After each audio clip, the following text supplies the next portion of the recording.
ನಮಸ್ಕಾರ. Praise the lord Jesus. ಎಲ್ಲ ನನ್ನ ಪ್ರೀತಿಯ ದೇವಜನರೇ, ನನ್ನ ಪ್ರೀತಿಯ ಸಹೋದರಿ ಸಹೋದರರೇ, ಹಿರಿಯರೇ, ದೇವಜನರೇ, ನಿಮ್ಮೆಲ್ಲರಿಗೂ ನಮ್ಮ ಕರ್ತನಾದ ಯೇಸು ಕ್ರಿಸ್ತನ ಅತಿ ಪ್ರೀತಿಯುಳ್ಳ ಶ್ರೇಷ್ಠವಾದ ನಾಮದಲ್ಲಿ ವಂದಿಸುತ್ತೇನೆ.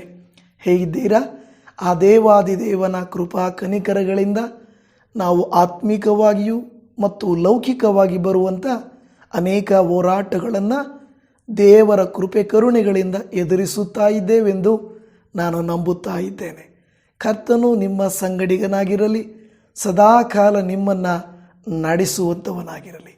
ದೇವಜನವೇ, ಈ ಲೋಕದಲ್ಲಿ ನಮಗೂ ಅಂತ ಅನೇಕ ಜನರು ಕೆಲವು ಸಾರಿ ಇರುತ್ತಾರೆ, ಅನೇಕರು ನಮ್ಮನ್ನು ಬಿಟ್ಟು ಹೋಗುತ್ತಾರೆ.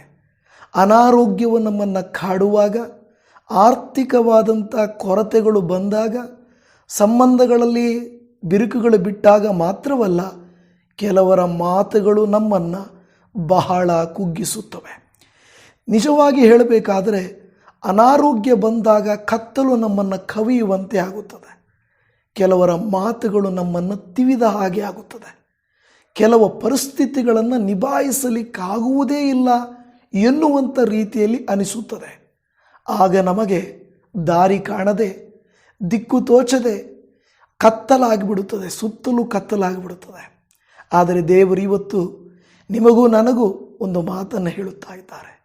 ನಿನ್ನ ಜೀವಿತ ಕಾರ್ಗತ್ತಲು ಕವಿದರೂ ಕೂಡ, ನೀನು ಅಂಧಕಾರದಲ್ಲಿ ಕೂತಿದ್ದರೂ ಕೂಡ, ಅನೇಕ ಕಷ್ಟ ಸಂಕಟ ವೇದನೆಗಳು ನಿನ್ನನ್ನು ಮುತ್ತಿದ್ದರೂ ಕೂಡ ದೇವರು ಹೇಳುತ್ತಾರೆ, ನಾನು ನಿನ್ನ ಸಂಗಡ ಇರುತ್ತೇನೆ.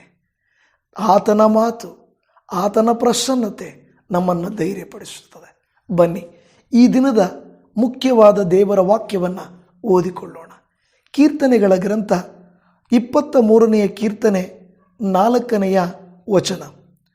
ನಾನು ಕಾರ್ಗತ್ತಲಿನ ಕಣಿವೆಯಲ್ಲಿ ನಡೆಯುವಾಗಲೂ ನೀನು ಹತ್ತಿರವಿರುವುದರಿಂದ ಕೇಡಿಗೆ ಹೆದರೇನು. ನಿನ್ನ ದೊಣ್ಣೆಯು ನಿನ್ನ ಕೋಲು ನನಗೆ ಧೈರ್ಯ ಕೊಡುತ್ತವೆ. ಆಮೇನ್, ಹಲ್ಲೆಲೂಯಾ. ದೇವಜನವೇ, ಯಾರು ನಮ್ಮನ್ನು ತೊರೆದರೂ, ಯಾರು ನಮ್ಮನ್ನು ಕೈಬಿಟ್ಟರೂ, ಕೆಲವು ಸಾರಿ ದೇವರಿಂದ ನಮಗೆ ಸಿಕ್ಕ ಮಾತು, ವಾಗ್ದಾನ, ನಂಬಿಕೆಯನ್ನು ಹುಟ್ಟಿಸುವಂಥವುಗಳು ಆಗಿರುತ್ತವೆ. ಅನೇಕ ಸಂದರ್ಭದಲ್ಲಿ ಎಲ್ಲರೂ ನಮಗೆ ವಿರೋಧವಾಗಿ, ಎಲ್ಲವೂ ನಮ್ಮನ್ನು ಕೈಬಿಟ್ಟಂತೆ ಅನಿಸಿದರೂ, ಎಲ್ಲೋ ಒಂದು ಕಡೆ ಯಾವುದೋ ಒಂದು ಬಂಧ, ಯಾವುದೋ ಒಂದು ಸಂಬಂಧ, ಯಾವುದೋ ಒಂದು ಪರಿಸ್ಥಿತಿ ನಮ್ಮನ್ನು ಧೈರ್ಯಗೊಳಿಸುತ್ತದೆ.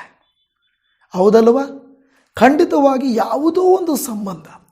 ಕೆಲವು ಸಂದರ್ಭಗಳಲ್ಲಿ ನಾವು ನೋಡುತ್ತಾ ಇರ್ತೇವೆ, ಕೆಲವು ಸ್ತ್ರೀಯರು, ಮನೆಯಲ್ಲಿರುವಂಥ ಸ್ತ್ರೀಯರು ಹೇಳುತ್ತಾರೆ, ನನಗೆ ಅಸಾಧ್ಯವೆನಿಸಿದಾಗ, ಜೀವನವೇ ಬೇಡ ಎನಿಸಿದಾಗ, ಸತ್ತೋಗ್ಬಿಡಬೇಕು ಅನಿಸಿದಾಗ ನಾನು ಬದುಕಿರೋದಕ್ಕೆ ಕಾರಣ ಏನು ಗೊತ್ತಾ ಅಂತ ಹೇಳ್ತಾರೆ. ನಾನಿನ್ನೂ ಜೀವಂತವಾಗಿರಲಿಕ್ಕೆ ಕಾರಣ ಏನು ಗೊತ್ತಾ? ಏನು ಅಂತ ಕೇಳುವಾಗ, ನನ್ನ ಮಗು, ನನಗೇನಾದರೂ ಆದರೆ ನನ್ನ ಮಗುವನ್ನು ಯಾರು ನೋಡ್ತಾರೆ? ಈ ಮಾತು ಸತ್ಯ ಅಲ್ವಾ? ಕುಟುಂಬಗಳಲ್ಲಿ ಬಹಳ ಹೋರಾಟಗಳು ಬಂದಾಗ ನಮ್ಮ ಹೆತ್ತ ಮಕ್ಕಳನ್ನು ನಾವು ನೋಡಿ, ಈ ಮಕ್ಕಳ ಭವಿಷ್ಯ ಏನಾಗುತ್ತದೆ, ನನಗೇನಾದರೂ ಆದರೆ ಈ ಮಕ್ಕಳನ್ನು ಯಾರು ನೋಡಿಕೊಳ್ತಾರೆ ಎಂದು ಅಂದರೆ ನೋಡಿ, ಆ ಒಂದು ಕರುಳು, ಆ ಕರುಳಿನ ಸಂಬಂಧ ನಮ್ಮನ್ನು ಕಾಪಾಡುತ್ತದೆ. ಯಾಕೆ ಈ ಮಾತನ್ನು ನಾನು ಹೇಳುತ್ತಿದ್ದೇನೆ ಅಂತ ಹೇಳಿದರೆ, ಅನೇಕ ಸಂದರ್ಭಗಳಲ್ಲಿ ನಮ್ಮ ವಿರೋಧಿಗಳು ನಮ್ಮನ್ನು ಬಾಧಿಸುವಂಥವರು, ವೇದಿಸುವಂಥವರು ಆಗಿರುತ್ತಾರೆ. ದೇವಜನವೇ, ಕೀರ್ತನೆಗಾರನಾದಂಥ ದಾವೀದ ಭಕ್ತನು, ಮಹಾರಾಜನು ಅರಸನಾಗುವುದಕ್ಕಿಂತ ಮುಂಚೆ ಅವನು ಸ್ವಂತ ಮನೆಯಲ್ಲಿ ತನ್ನ ಮಗನಿಂದಲೂ, ರಾಜ್ಯದಲ್ಲಿ ಅರಸನಿಂದಲೂ ಬಹಳ ವೇದನೆಯನ್ನು ಅನುಭವಿಸಿ, ಮನೆಯನ್ನು ರಾಜ್ಯವನ್ನು ಬಿಟ್ಟು ಬಚ್ಚಿಟ್ಟುಕೊಳ್ಳಬೇಕಾದಂಥ ಪರಿಸ್ಥಿತಿ ಅವನಿಗೆ ಬಂದಿತು. ಅವನು ಗುಹೆಗಳಲ್ಲಿ ಅಡಗಿಕೊಳ್ಳುತ್ತಿದ್ದ. ಅರಣ್ಯಗಳಲ್ಲಿ ಬಚ್ಚಿಟ್ಟುಕೊಳ್ಳುತ್ತಿದ್ದ. ತನ್ನನ್ನು ಕಾಪಾಡುವುದಕ್ಕೆ, ತನ್ನನ್ನು ರಕ್ಷಿಸುವುದಕ್ಕೆ, ಸಹಾಯ ಮಾಡಲಿಕ್ಕೆ ಯಾರೂ ಇಲ್ಲವಲ್ಲ ಎಂದು ವೇದನೆ ಪಡುತ್ತಿದ್ದ. ಆದರೆ ಅಂತಹ ಕಠಿಣವಾದ ಸಂದರ್ಭದಲ್ಲಿ ಕುರುಬನಾದಂಥ ತನಗೆ ಜ್ಞಾಪಕ ಬಂದಂಥ ವಿಚಾರ ಏನು ಗೊತ್ತಾ? ತಾನು ಕುರುಬನಾಗಿದ್ದಾಗ ಕುರಿಗಳನ್ನು ಕಾಯುವುದಕ್ಕಾಗಿ ತಾನಿಟ್ಟುಕೊಂಡಿದ್ದಂಥ ಕೋಲು, ದೊಣ್ಣೆ, ಅದು ಅವನಿಗೆ ನೆನಪಿಗೆ ಬರುತ್ತಾ ಇತ್ತು. ಆಗ ಅವನು ಅಂದುಕೊಳ್ಳುತ್ತಿದ್ದ ದಾವೀದನು, ಓ ಒಳ್ಳೆ ಕುರುಬನೇ, ಈಗೋ ನಾನು ಕಾರ್ಗತ್ತಲಿನ ಕಣಿವೆಯಲ್ಲಿ, ಇಲ್ಲಿ ವಾಕ್ಯ ಹೇಳುತ್ತದೆ, ನಾನು ಕಾರ್ಗತ್ತಲಿನ ಕಣಿವೆಯಲ್ಲಿ ನಡೆಯುವಾಗಲೂ ನೀನು ಹತ್ತಿರ ಇರುವುದರಿಂದ ಕೇಡಿಗೆ ಹೆದರೇನು. ಹೌದಲ್ವಾ? ನೋಡಿ, ಕುರುಬನ ಕೈಯಲ್ಲಿ ಒಂದು ಕೋಲಿರುತ್ತದೆ. ಆ ಕೋಲು ಬೆಟ್ಟಗಳಲ್ಲಿ ನಡೆಯುವಾಗ, ಕುರಿಗಳನ್ನು ನಡೆಸುವಾಗ ಅದು ಅವನಿಗೆ ಧೈರ್ಯವನ್ನು, ಸಮಾಧಾನವನ್ನು ಕೊಟ್ಟು ಒಂದು ನಿರೀಕ್ಷೆಯನ್ನು ಕೊಡುತ್ತದೆ. ನನ್ನ ಕೈಯಲ್ಲಿ ಕೋಲಿದೆ, ಏನಾದರೂ ಕ್ರೂರ ಪ್ರಾಣಿ ಬರುವಾಗ, ಸರ್ಪ ಬರುವಾಗ, ಶತ್ರು ಬರುವಾಗ, ವೈರಿ ಬರುವಾಗ ಎದುರಿಸಲಿಕ್ಕೆ ನನಗೆ ಬೇಕು ಎಂದು ಅದನ್ನು ಇಟ್ಟುಕೊಂಡಿರುತ್ತಾರೆ. ನನ್ನ ಪ್ರೀತಿಯ ದೇವಜನವೇ, ಈ ದಿನ ನಮ್ಮ ಜೀವಿತಗಳಲ್ಲಿ ನಾವು ಕುರುಬರಲ್ಲ. ದೊಣ್ಣೆಯು, ಕೋಲು ನಮ್ಮ ಬಳಿಯಲ್ಲಿಲ್ಲ. ಆದರೆ ನಮ್ಮ ಬಳಿಯಲ್ಲಿರುವುದು ದೇವರು ನಮಗೆ ಕೊಟ್ಟಿರುವಂಥ ವಾಕ್ಯ. ಆ ವಾಕ್ಯವೇ ನಮಗೆ ಆಯುಧ, ಆ ವಾಕ್ಯವೇ ನಮಗೆ ಭರವಸೆ.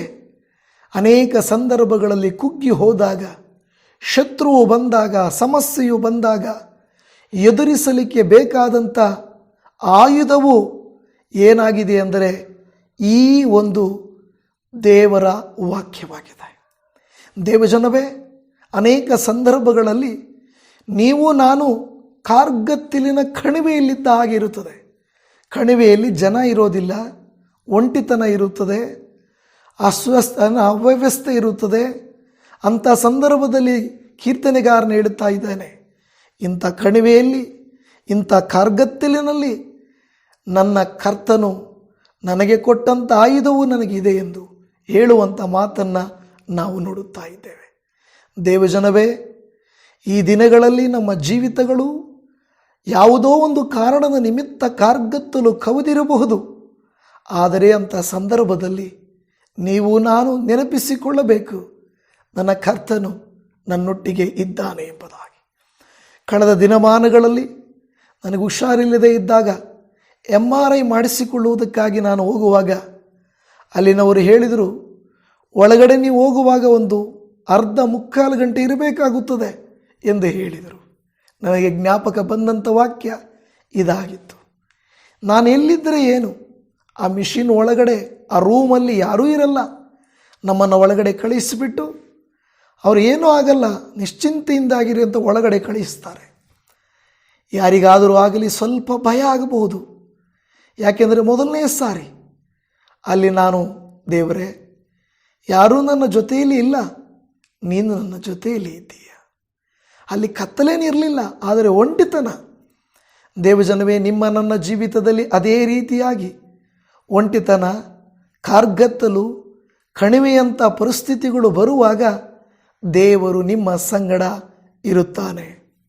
ನಿಮ್ಮನ್ನು ಆತನು ಕಾಯುತ್ತಾನೆ.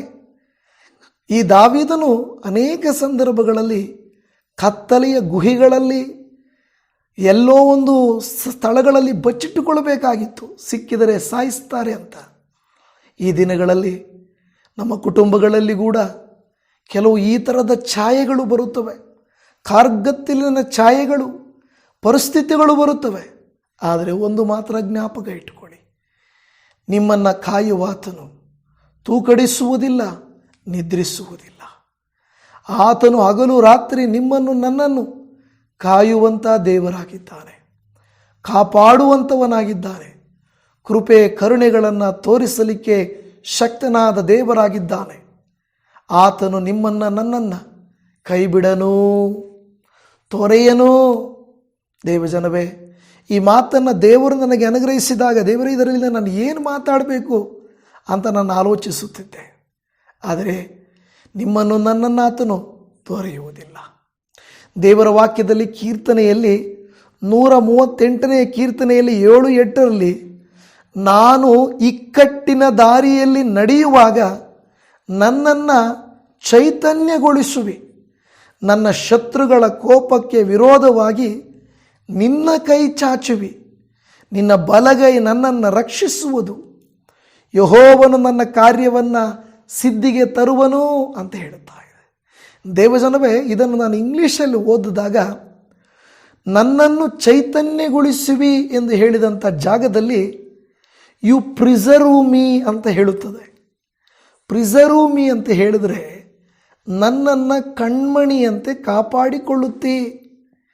ನಮ್ಮ ಮನೆಯಲ್ಲಿ ಬಂಗಾರ ಇತ್ತು ಅಂತ ತಿಳ್ಕೊಳ್ಳಿ, ನಮ್ಮ ಮನೆಯಲ್ಲಿ ಮಕ್ಕಳಿದ್ದರು ಅಂತ ತಿಳ್ಕೊಳ್ಳಿ, ಆಸ್ತಿ ಪತ್ರಗಳಿತ್ತು ಅಂತ ತಿಳ್ಕೊಳ್ಳಿ, ಅವುಗಳನ್ನು ಬಹಳ ಸೂಕ್ಷ್ಮವಾಗಿ ಬಹಳ ಸೇಫಾಗಿ ನಾವು ಇಟ್ಟುಕೊಳ್ಳುತ್ತೇವೆ. ಅದನ್ನು ಪ್ರಿಸರ್ವ್ ಮಾಡೋದು ಅಂತವೆ. ಅಂದರೆ ಕಣ್ಮಣಿಯಂತೆ ಕಾಯುವುದು. ಇವತ್ತು ದೇವಜನವೇ, ನಿಮ್ಮನ್ನು ನನ್ನನ್ನು ದೇವರು ಅನೇಕ ಷಡ್ಯಂತರಗಳಿಂದ, ವಿರೋಧಗಳಿಂದ, ಶತ್ರುಗಳಿಂದ, ಸಮಸ್ಯೆಗಳಿಂದ ನಮ್ಮನ್ನು ದೇವರು ಪ್ರಿಸರ್ವ್ ಮಾಡಿಕೊಂಡಿದ್ದಾನೆ. ಕಣ್ಮಣಿಯಂತೆ ನಮ್ಮನ್ನು ಕಾದುಕೊಂಡಿದ್ದಾನೆ. ಇಲ್ಲಿ ಹೇಳುತ್ತದೆ, ನಾನು ಇಕ್ಕಟ್ಟಿನ ದಾರಿಯಲ್ಲಿ ನಡೆಯುವಾಗ. ಹಲ್ಲೆಲೂಯ. ಅನೇಕ ಸಂದರ್ಭಗಳಲ್ಲಿ ನಮಗೆ ಭಯಗಳು, ಆತಂಕಗಳು ಉಂಟಾಗುತ್ತವೆ, ನಮಗೆ ಸಮಸ್ಯೆಗಳು ಉಂಟಾಗುತ್ತವೆ. ಆ ಸಂದರ್ಭದಲ್ಲಿ ಇಕ್ಕಟ್ಟಾಗಿ ಅನಿಸುತ್ತದೆ, ಉಸಿರಾಡಲಿಕ್ಕಾಗದೇ ಇರುವಂಥ ಪರಿಸ್ಥಿತಿ. ನಾನು ಆವತ್ತು MRI ಮಾಡಿಸ್ಕೊಳ್ಳುವಾಗ ಫಸ್ಟ್ ಸ್ಟಾರ್ಟಿಂಗಲ್ಲಿ ನನಗೊಂದು ಸ್ವಲ್ಪ ನಿಜ ಹೇಳಬೇಕಾದ್ರೆ ಆತಂಕ ಆಯಿತು. ಎಲ್ಲೋ ನಮ್ಮನ್ನು ಇಟ್ಟಿದ್ದಾರೇನೋ ಅನ್ನುವಂಥ ರೀತಿಯಲ್ಲಿ. ಆದರೆ ನನ್ನ ಮನಸ್ಸಿಗೆ ಹೇಳಿದೆ, ನನ್ನ ಕರ್ತನು ನನ್ನೊಟ್ಟಿಗಿದ್ದಾನೆ. ಇಕ್ಕಟ್ಟು ಅಲ್ಲಿ ಸ್ವಲ್ಪ ಹಾಗೆ ಹೀಗೆ ಅಲಗಾಡಲಿಕ್ಕಾಗದಂತೆ ಇಟ್ಟಿರ್ತಾರೆ. ಇಕ್ಕಟ್ಟಿನ ದಾರಿಯಲ್ಲಿ ನಮಗೆ ಏನಾಗಿದೆ, ನಾನು ನಡೆಯುವಾಗ ನನ್ನನ್ನು ಚೈತನ್ಯಗೊಳಿಸುವಿ. ಯು ಪ್ರಿಸರ್ವ್ ಮೀ ಅಂದರೆ ನನ್ನನ್ನು ನೀನು ಕಾಪಾಡಿಕೊಳ್ಳುತ್ತಿ, ಕಣ್ಮಣಿಯಂತೆ ಕಾಯುತ್ತಿ, ನನಗೆ ಬೇಕಾದ ಸಹಾಯವನ್ನು ಮಾಡುತ್ತಿ. ಆಮೇಲೆ ಹೇಳುತ್ತದೆ, ನನ್ನ ಶತ್ರುಗಳ ಕೋಪಕ್ಕೆ ವಿರೋಧವಾಗಿ ನಿನ್ನ ಕೈ ಚಾಚುವಿ.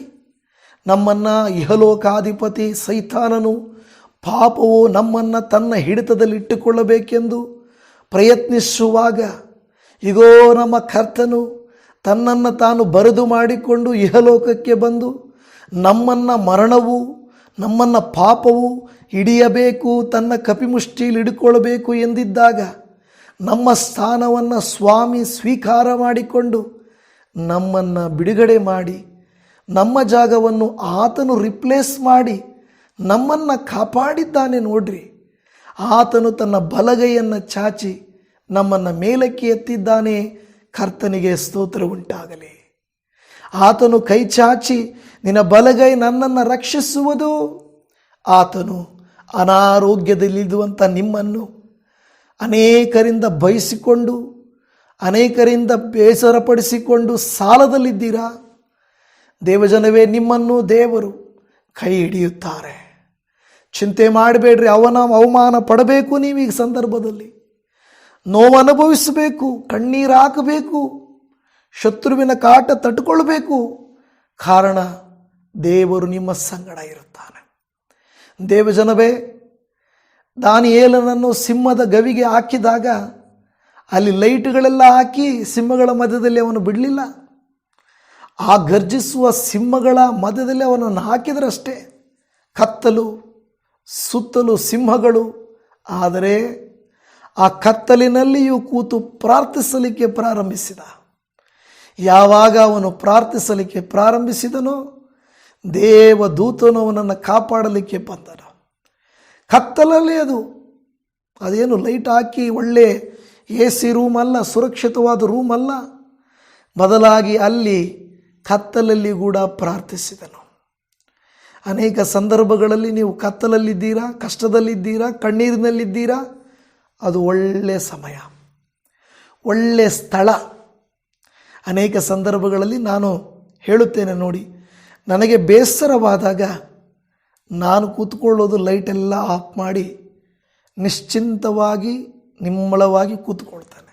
ದೇವರೇ, ಈ ಕತ್ತಲಲ್ಲಿಯೂ ಮನುಷ್ಯರು ನನ್ನನ್ನು ನೋಡದೇ ಇರಬಹುದು, ನೀನು ನನ್ನನ್ನು ನೋಡ್ತೀಯ. ಕೆಲವ್ರಿಗೆ ಕತ್ತಲಲ್ಲಿ ಕೂತ್ಕೊಳ್ಳೋದು ಭಯ ಆಗ್ಬೋದು, ಆದರೆ ನನಗೇನು ಭಯ ಇಲ್ಲ. ನೀವು ಕಾರ್ಗತ್ತಲಿನಲ್ಲಿ, ಕಷ್ಟದಲ್ಲಿ, ಕಣ್ಣೀರಿನಲ್ಲಿ ಕರ್ತನಿದ್ದಾನೆ ಎಂಬುದನ್ನು ಮಾತ್ರ ಮರೆತು ಹೋಗಬೇಡ್ರಿ. ಏನೇ ಸಂಭವಿಸಲಿ, ಏನೇ ನಡೆಯಲಿ, ನೀವು ನಾನು ಹೇಳಬೇಕು, ಕರ್ತನು ನನ್ನೊಟ್ಟಿಗಿದ್ದಾನೆ, ಕರ್ತನು ನನ್ನ ಸಂಗಡ ಇದ್ದಾನೆ. ಹೇಳುತ್ತೀರಾ? ಇಲ್ಲಿ ಹೇಳುವಂಥ ಮಾತು, ಯೆಹೋವನು ತನ್ನ ಕಾರ್ಯವನ್ನು ಸಿದ್ಧಿಗೆ ತರುವನು. ಆಮೇನ್. ನಿಮಗಾಗಿ, ನನಗಾಗಿ ಆತನು ನಮ್ಮ ಪರಿಸ್ಥಿತಿಗಳಲ್ಲಿ ನಡೆಯುತ್ತಾನೆ, ನಮ್ಮ ಕುಟುಂಬಕ್ಕೆ ಬರುತ್ತಾನೆ. ನೀವು ಕರೆದರೆ ನಿಮ್ಮನ್ನು ಕರ ಹಿಡಿದು ಮುಂದಕ್ಕೆ ನಡೆಸುತ್ತಾನೆ. ದೇವರ ವಾಕ್ಯದಲ್ಲಿ, ಕೀರ್ತನೆಯಲ್ಲಿಯೇ 118 6ನೇ ವಾಕ್ಯದಲ್ಲಿ ಹೇಳುತ್ತದೆ, ಯೆಹೋವನು ನನಗಿದ್ದಾನೆ, ಭಯಪಡೆನು. ಕರ್ತನು ನನಗಿದ್ದಾನೆ, ಭಯಪಡೆನು. ಮೊಟ್ಟ ಮೊದಲನೆಯದು ನಮ್ಮನ್ನು ಹಾಳು ಮಾಡುವಂಥದ್ದು ಭಯ. ಆದುದರಿಂದ ಆ ಭಯದ ಸಂದರ್ಭದಲ್ಲಿ ನಾವು ಧೈರ್ಯವಾಗಿದ್ದುಕೊಂಡು, ಕರ್ತನು ನನ್ನ ಸಂಗಡ ಇದ್ದಾನೆ. ಶದ್ರಕ್, ಮೇಷಕ್, ಅಬೇದ್ನೆಗೋರನ್ನು ಬೆಂಕಿಗೆ ಹಾಕಿದಾಗ ಯಾರಾದರೂ ಬರ್ತಾರೆ ನಮ್ಮನ್ನು ಕಾಪಾಡಲಿಕ್ಕೆ ಅಂತ ಅವರು ಎದುರು ನೋಡಲಿಲ್ಲ, ಬದಲಾಗಿ ಕರ್ತನಿದ್ದಾನೆ ಎಂದು ನಂಬಿದರು. ದೇವಜನವೇ, ಕರ್ತನು ನಿಮ್ಮೊಟ್ಟಿಗೆ ಇರುತ್ತಾನೆ. ಯಾಕೋಬನು ತನ್ನ ಕುಟುಂಬದಿಂದ ಬಿಟ್ಟು ಓಡುವಾಗ ರಾತ್ರಿಯಲ್ಲಿ ಕತ್ತಲಲ್ಲಿ ಕಲ್ಲನ್ನು ತಲೆದಿಂಬಾಗಿಟ್ಟುಕೊಂಡು ಮಲಗಿಕೊಳ್ಳುತ್ತಾನೆ. ಆದರೆ ಅವನು ಭಯಪಡಲಿಲ್ಲ. ಆದರೆ ದೈವ ಪ್ರಸನ್ನತೆಯನ್ನು ಕಂಡನು. ದೇವದೂತರು ಇಳಿಯುವುದು, ಹತ್ತುವುದನ್ನು ಕಂಡನು. ನಾವು ನೋಡುತ್ತೇವೆ, ರಾತ್ರಿಯಲ್ಲಿ ಮಲಗುವ ಸಂದರ್ಭ, ಕತ್ತಲು ಎಲ್ಲಿದ್ದಾನೆ? ಊರಲ್ಲೆಲ್ಲ, ಅಡವಿಯಲ್ಲಿ. ಇವತ್ತು ಯಾವುದೋ ಒಂದು ಪರಿಸ್ಥಿತಿ ನಿಮ್ಮನ್ನು ನನ್ನನ್ನು ಅದೇ ರೀತಿಯಲ್ಲಿ ಕಣ್ಣೀರಿನ ಸ್ಥಿತಿಗೆ ತಳ್ಳಿರಬಹುದು. ಆದರೆ ಕರ್ತನು ನಿಮ್ಮನ್ನು ನನ್ನನ್ನು ಬಿಡುವವನಲ್ಲ. ಕರ್ತನು ನನಗಿದ್ದಾನೆ, ಭಯಪಡೆನು. ಈ ಮಾತು ನೀವು ನಾನು ಹೇಳಬೇಕು. ಕರ್ತನು ನನಗಿದ್ದಾನೆ, ಭಯಪಡೆನು. ಕಾರ್ಗತ್ತಲಿಗೂ, ಕಣ್ಣೀರಿಗೂ, ಕಷ್ಟಕ್ಕೂ ಕರ್ತನಿದ್ದಾನೆ ಎಂಬುದನ್ನು ನೀವು ನಾನು ನಂಬಬೇಕು.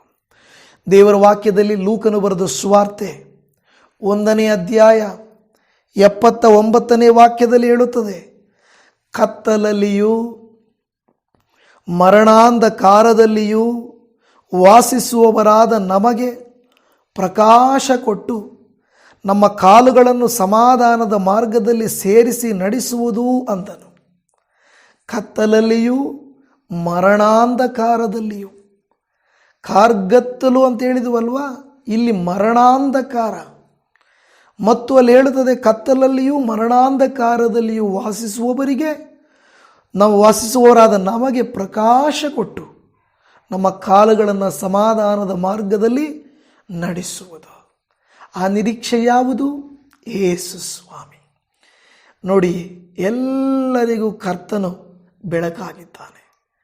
ಆತನಿರುವಾಗ ಭಯವೂ ಇಲ್ಲ, ಬೇಸರಿಕೆ ಇಲ್ಲ, ಬಲಹೀನತೆ ಇಲ್ಲ. ಕರ್ತನು ನಮ್ಮ ಸಂಗಡ ಇರುವನು. ನನ್ನ ಪ್ರಿಯ ದೇವಜನವೇ, ಆ ದೇವಾದಿದೇವನು ನಿಮ್ಮನ್ನು ನನ್ನನ್ನು ಕನಿಕರಿಸಲಿ. ಆತನ ರೆಕ್ಕೆಗಳ ಮರೆಯಲಿಟ್ಟು ನಮ್ಮನ್ನು ಕಾದು ಕಾಪಾಡಲಿ. ಯಾವ ಕಾರ್ಗತ್ತಲು, ಯಾವ ಮರಣಾಂಧಕಾರವು, ಕತ್ತಲು ನಿಮ್ಮನ್ನು ಭಯಪಡಿಸದೇ ಇರಲಿ. ಕೆಲವು ಸಾರಿ ಮನೆಗಳಲ್ಲಿರುವಾಗ, ಹೊರಗಡೆ ಹೋಗುವಾಗ, ಎಲ್ಲಿಯಾದರೂ ಹೋದ ಸಂದರ್ಭದಲ್ಲಿ ನಮಗೆ ಭಯ ಆಗಬಹುದು. ಆದರೆ ಭಯಪಡಬೇಡ್ರಿ. ನಾನು ಹೇಳ್ತಾ ಇರುವುದು ಈ ಕತ್ತಲಿಗಲ್ಲ. ದುಷ್ಟನು, ಲೋಕವು, ಲೋಕದ ರೀತಿ ನೀತಿಗಳಿಂದ ನಿಮಗೆ ಬರುವಂಥ ಯಾವ ಕಷ್ಟಗಳಿಗೂ ನೀವು ಭಯಪಡಬಾರದು. ಕರ್ತನು ನಿಮ್ಮ ಜೊತೆಯಲ್ಲಿದ್ದಾನೆಂದು ನಂಬಿ ವಿಶ್ವಾಸದಿಂದ ಮುಂದಕ್ಕೆ ಹೋಗುವವರು ನೀವಾಗಿರಬೇಕು. ಆ ದೇವಾದಿದೇವನು ತಾನೇ ಬೆಳಕಾಗಿ ನಿಮಗೆ ಬರಲಿ, ನಿಮ್ಮ ಕುಟುಂಬವನ್ನು ಬೆಳಗಿಸಲಿ, ನಿಮ್ಮ ಜೀವಿತಗಳನ್ನು ಬೆಳಗಿಸಲಿ, ಎಲ್ಲ ಭಯ ಆತಂಕಗಳನ್ನು ತೆಗೆಯಲಿ ಎಂಬುದಾಗಿ ನಾನು ನಿಮಗಾಗಿ ಪ್ರಾರ್ಥಿಸ್ತೇನೆ. ಪ್ರಾರ್ಥಿಸೋಣ.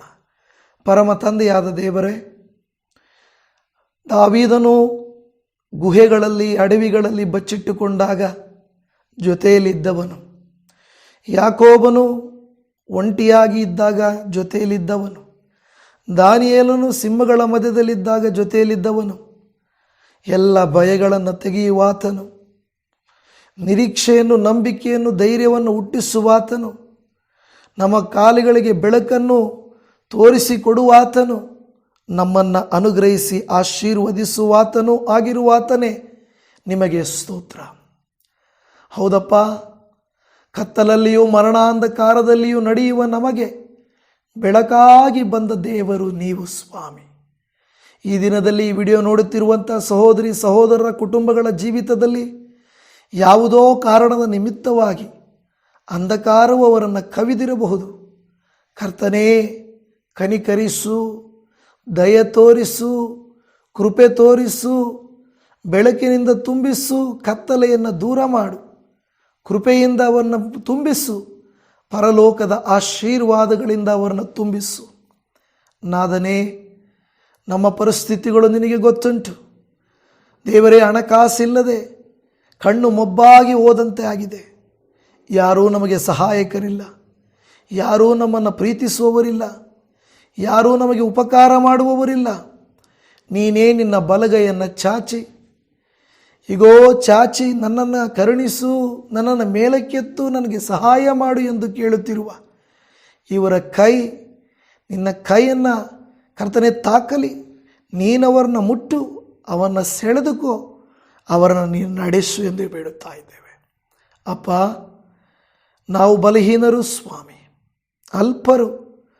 ಹೌದು, ಪಾಪದ ನಿಮಿತ್ತವಾಗಿ, ಕೆಟ್ಟತನದ ನಿಮಿತ್ತವಾಗಿ, ತೀರ್ಮಾನಗಳ ನಿಮಿತ್ತವಾಗಿ, ನಾವು ಮಾಡಿದ ದೇವರೇ ಕರ್ತನೆ ಕೇಡಿನ ನಿಮಿತ್ತವಾಗಿ, ಅನೇಕ ತಪ್ಪುಗಳ ನಿಮಿತ್ತವಾಗಿ ನಾವು ಅಂಧಕಾರದಲ್ಲಿ ನಡೆಯುವಂತೆ, ಭಯಪಟ್ಟು ಓಡುವಂತೆ ನಮಗೆ ಆಗುತ್ತಾ ಇರ್ತದೆ. ಆದರೆ ನಾವು ನಂಬುತ್ತೇವೆ, ನೀವು ನಮ್ಮ ಜೊತೆಗಾರರಾಗಿರುತ್ತೀರಿ. ನೀವು ತೂಕಡಿಸುವುದಿಲ್ಲ, ನಿದ್ರಿಸುವುದಿಲ್ಲ, ನಮ್ಮನ್ನು ಅಗಲಿ ಹೋಗುವುದಿಲ್ಲ.